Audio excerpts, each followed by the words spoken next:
آزادی تب ملی کہ جس کے لیے مجاہدین آزادی نے اپنے خون کو اور اپنی قربانیوں کو اس ملک کے لیے پیش کیا ہے. لیکن بڑے افسوس کی بات ہوتی ہے کہ جب ملک کی آزادی کی بات ہوتی ہے تو ان لوگوں کے نام تک نہیں لیے جاتے کہ جنہوں نے تصور آزادی دیا ہے. اگر میں یہ کہوں کہ ظلم کے خلاف لڑنا اور اس کا تصور اگر سب سے پہلے قائم کیا گیا ہے یا سب سے پہلے تصور دیا ہے تو یہ بھی اسلام کی دین ہے. آپ پوچھیں گے کہ بھائی ہندوستان کی آزادی سے اسلام کا کیا تعلق؟ تو میں نہیں کہتا بلکہ آئیے اس شخص کا میں ایک حوالہ کوٹ کرتا ہوں کہ جس کو ہندوستان کی آزادی میں سب سے بڑا رہنما مانا جاتا ہے، جس کو ہم گاندھی جی کہتے ہیں. تو گاندھی جی کہتے ہیں کہ میں نے یہ مشن، یہ جذبہ اور یہ جنگ آزادی کے لیے جدوجہد کا طریقہ یہ امام حسین سے سیکھا ہے. یہ امام حسین کی ذات ہے، یہ ان کی شخصیت ہے کہ جس نے ظلم کے خلاف لڑنے کا ہمیں حوصلہ دیا. اور صرف لڑنا کمال نہیں ہے بلکہ یہ بھی بتایا کہ اگرچہ تم تعداد میں کم ہو مگر حق پر ہو تو باطل کتنا ہی بڑی تعداد میں ہو اس سے گھبرانے کی ضرورت نہیں. اگرچہ تم شہید ہو جاؤ لیکن حقیقت میں جیت تمہاری ہی ہے. تو تصور آزادی کہ ظالم حکومت کا خاتمہ کیا جائے، ظالم حکومت کو اقتدار میں نہ رہنے دیا جائے، ظالم حکومت کے اپنے خود ساختہ قانون کو فالو نہ کیا جائے، یہ تصور سب سے پہلے نواز رسول امام علی مقام نے ہمیں بخشا ہے. وہی تصورات تھا کہ جس نے ملک کی آزادی کے لیے ہمارے علماء کو اس میدان عمل میں لایا. اور جیسے کہ میں نے ابتدا میں عرض کیا کہ بڑے افسوس کی بات ہے کہ ان مجاہدین آزادی کا نام تک آج لینا لوگ گوارا نہیں کرتے کہ جنہوں نے تصور دیا ہے ہندوستان کی آزادی کا، کہ جنگ آزادی میں ہمارے علماء اہل سنت کا کیا کردار رہا ہے. آج کوشش کی جا رہی ہے کہ علماء اہل سنت کو جنگ آزادی سے بالکل دور کر دیا جائے اور ایسا ظاہر کیا جائے کہ گویا علماء اہل سنت نے اس معاملے میں کچھ کام ہی نہیں کیا. اور یہ تک پروپیگنڈا کیا جاتا ہے کہ سنی علماء نے کیا کیا ہے سوائے کفر کے فتوے دینے کے علاوہ. لیکن میں کہتا ہوں قسم خدا کی اگر جنگ آزادی کا تصور کسی نے دیا ہے تو وہ صرف علماء اہل سنت ہے. اور جنہیں آج آزادی کی جنگ آزادی کا ہیرو پیش کیا جا رہا ہے وہ اپنے وقت کے انگریزوں کے ایجنٹ اور انگریزوں کے دفادار ہوا کرتے تھے. نتیجہ یہ ہوا کہ بہرحال ٹیپو سلطان کی شہادت ہوئی، کچھ تفصیلات آپ نے بھی دیکھی اور سنی ہوں گی، اور میسور جو ہے انگریزوں کے ہاتھ آیا. ٹیپو سلطان کی یہ کوشش ہے کہ انگریزوں سے اس ملک کو پاک کیا جائے، وہ کامیاب نہ ہو سکی. لیکن ٹیپو سلطان نے اپنی شہادت سے بڑے اچھے اثرات مرتب کیے اور ذہن و فکر پر آنے والے لوگوں کے لیے اثرات چھوڑ کے گئے کہ شیر کی ایک دن کی زندگی بہتر ہے بنسبت اس سے کہ گیدڑ کی تم غلامی کی 100 سال کی زندگی کو پسند کرو. آزادی کی ایک دن بہت بہترین ہے 100 سال کی غلامی سے. اور یہی وہ ذہن تھا کہ جس نے 1857 میں پھر علماء اہل سنت کو اس لائن میں کھڑا کیا. 1857 کا ایک بڑا انقلاب جس کو انگریزوں نے غدر کا نام دیا تھا، یہ ہندوستان کی تاریخ کا ایک وہ موڑ ہے کہ جہاں سے جنگ آزادی کی تحریک کی ابتدا بڑی پرزور انداز میں ہوئی ہے. سمجھ لیجئے دوسرے لفظوں میں کہوں کہ 1857 میں وہی تاریخ ہے، 1857 وہی سن ہے جس تاریخ اور جس سن کو ہندوستان میں جنگ آزادی کے تصور کے بیج کو زمین میں بویا گیا. اور جب اس سے درخت نکلا تو نتیجہ یہ ہوا کہ وہ درخت ہی پھر آزادی کی شکل و صورت اختیار کرتا ہے. 1857 میں جو اس جنگ آزادی کے سب سے بڑے ہیرو تھے، اس میں ایک بڑی طویل فہرست ہے جس میں خصوصاً اس تحریک کے بانی اور اس تحریک کو شروع کرنے والے کہ انگریزوں کے اقتدار کو ختم کیا جائے، اس میں سر فہرست جس ذات اور شخصیت کا نام آتا ہے وہ علامہ فضل خیر آبادی ہے. بہادر شاہ ظفر نے فتویٰ پوچھا کہ آزادی کے بارے میں کیا حکم ہے علماء کا، جنگ آزادی میں شریک ہونا چاہیے یا نہیں ہونا چاہیے، اور یہ جنگ کیا حیثیت رکھتی ہے اسلامی نقطہ نظر سے. فضل حق خیر آبادی رحمۃ اللہ تعالی علیہ نے سب سے پہلا فتویٰ صادر کیا اور فرمایا کہ انگریزوں پر جہاد کرنا فرض ہے، ان کے وجود کو ہندوستان سے پاک کرنا ضروری ہے. چنانچہ مسجد کے اندر انہوں نے اس کا اعلان کیا اور تمام علماء کی میٹنگ بلائی. بخت خاں ایک اس وقت کے بہت بڑے جنگ آزادی کے ہیرو تھے، یہ بھی سب سنی تھے، سب اہل سنت کی بات کر رہا ہوں میں اس وقت. تو بخت خاں جو تھے وہ جنرل تھے بہادر شاہ ظفر کی فوج کے، ان کو جنرل آف چیف منتخب کیا گیا اور ان کو ایک بہت بڑی فوج کے ساتھ ان کو تیاری کا حکم دیا گیا کہ انگریزوں کے خلاف ایک فوج کو اکٹھا کیا جائے. انہوں نے جگہ جگہ جا کے نوجوانوں کو آزادی کے لیے ابھارا، فوج میں بھرتی کیا، ٹریننگ دینا شروع کی. مگر کیا آج ان کا تذکرہ کیا جاتا ہے؟ افسوس کی تو یہ بات ہے کہ ہمارے سنی لوگوں کو ہی نہیں پتا کہ ہمارے علماء نے جنگ آزادی میں کیا کارنامے دیے. اس کے بعد علامہ سید فضل خیر مراد آبادی کی میں بات کروں، یہ تو جنگ آزادی کے اصل ہیرو ہے. انہوں نے جب فتویٰ دیا اور فتویٰ دینے کے بعد برسرعام دہلی کی جامع مسجد کے اندر انہوں نے اعلان کیا اپنے اس فتوے کا.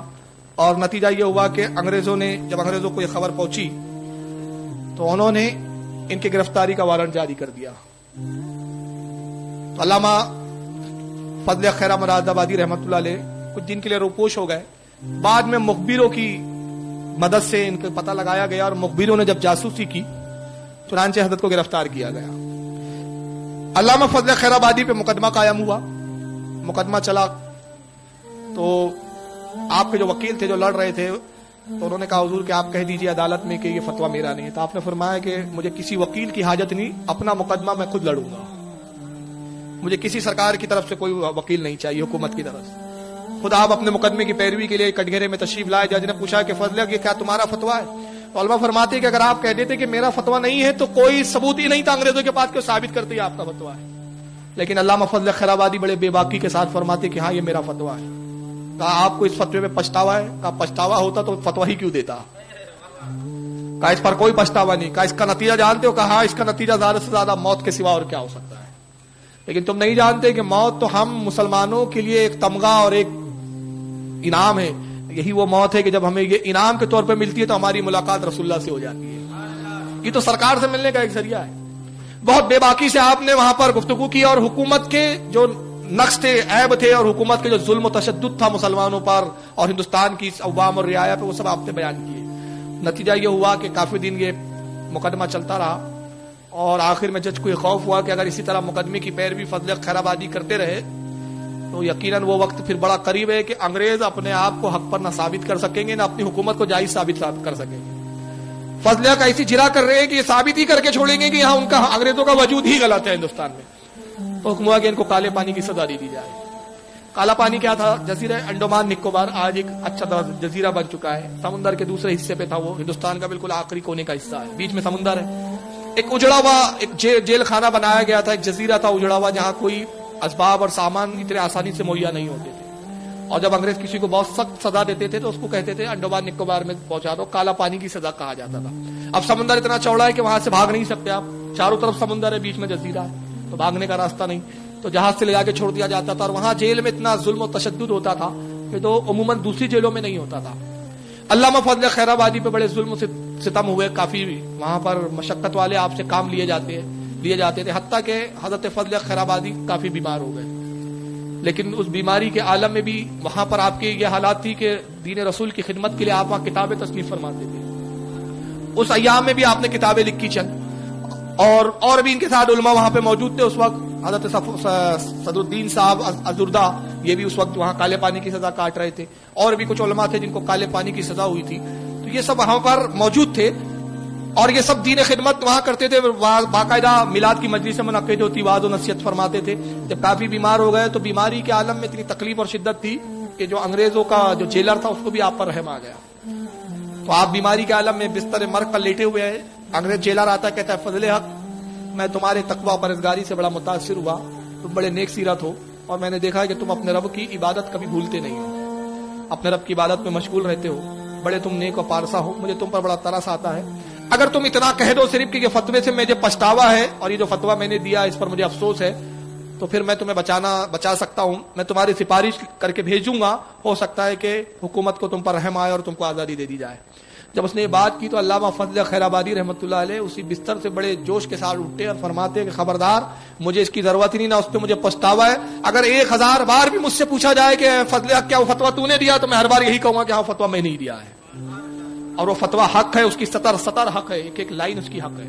एक लाइन भी ऐसी नहीं है कि जिसको इधर से उधर किया जा सके। मैंने बड़े सोच समझ के फतवा दिया है। वाकई अंग्रेजों का वजूद जो है ये हिंदुस्तान में नापाक वजूद है, इसको साफ करना हम पर फर्ज व वाजिब है। नतीजा ये हुआ कि उसी बीमारी के आलम में अंडमान निकोबार में आपका विसाल हुआ और वहीं पर हजरत की मज़ार है आज। उनके साहबजादे थे हजरत अब्दुल हक खैराबादी, ये भी जंग आजादी में उस वक्त शरीक रहे। बाद में इनका भी जब इंतकाल हुआ तो अल्लामा अब्दुल हक खैराबादी तो इतने बड़े मुहिब वतन थे कि उन्होंने वसीयत की थी कि जब अंग्रेज चले जाए तो मेरी कब्र पर आकर ये खबर सुना देना कि अंग्रेज चले गए। ये आखिरी उनकी वसीयत थी। तो नांचे जब 15 अगस्त का दिन आया तो कुछ उलमा की जमात वहां पहुंची, मिलाद की महफिल मुनक्किद हुई और उसके बाद उनकी कब्र पर जाके बावाज़े बुलंद कहा गया, हुजूर मुबारक हो, अंग्रेज हिंदुस्तान छोड़कर जा चुके हैं। ये अल्लामा फजल खैराबादी और उनके साहबजादे, इनका जंग आजादी में एक रोल रहा।